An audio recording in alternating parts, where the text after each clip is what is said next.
Update ha na itong nag-viral nga video sa pasyente sa Tuburan District Hospital nga hangtod karon wa pa magapaimbestigar ang sa insidente ang Professional Regulation Commission PRC kung ngano atong siren pinagi sa report ni Nico Serino.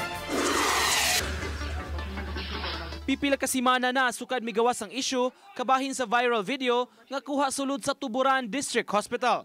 Nakuhaan ang nagtinga nga pasyente nga lalaki nga napusilan sa usa ka police operation.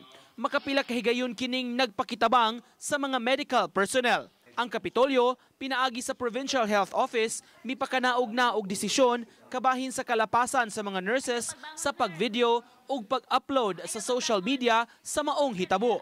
Sa ilang bahin, ang Professional Regulation Commission o PRC wala makalusad og investigasyon batok sa mga medical personnel nga nalambigit. Ang PRC ang ahensya sa gobyerno nga nag-regulate o nag-supervise sa mga professionals. Wala pa may kadawat og complaint against them. So kung doon ay complaint, usa pa may maka-akod. Ana pa may makakuha og jurisdiction.